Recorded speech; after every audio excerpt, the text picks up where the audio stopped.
गए पीरा हो गए भारी रे, संगी संगवारी छुट गए पीरा हो गए भारी रे, तोर बिना सुनना लागे माया के फुलवारी रे, जबले मैं देखे तोला खावत हूँ गारी रे, जबले मैं देखे तोला खावत हूँ गारी रे।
जिंदगी भर दी हो तोरे साथ ला,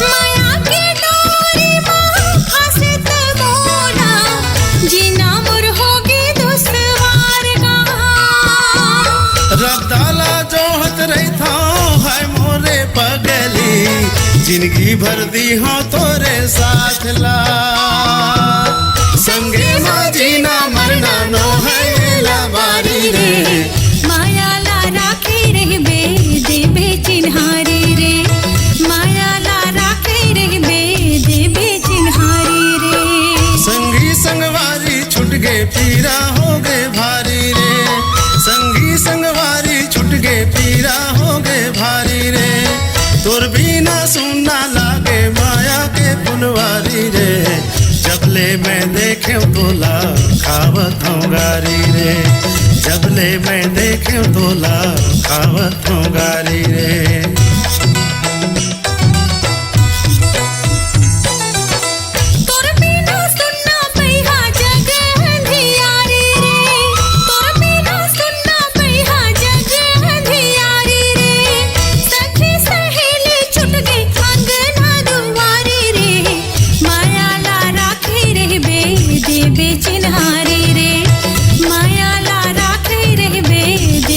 चिन्हारी रे, जबले मैं देखे तोला खावत हूँ गारी रे, जबले मैं देखे तोला खावत हूँ गारी रे, माया ला राखे रहबे देबे चिन्हारी रे, माया ला राखे रहबे देबे चिन्हारी रे।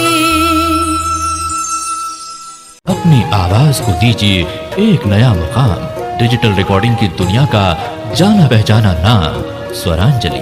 जहां गूंजती हैं ध्वनियां अपनी माटी की सौंधी सुगंध के साथ। छत्तीसगढ़ी संगीत के विविध रंग जो पहुंचाते हैं पूरे प्रदेश में डिजिटल रिकॉर्डिंग के संग। स्वरांजलि स्टूडियो, नेमीचंद गली नंबर 2, गंजपारा, रायपुर।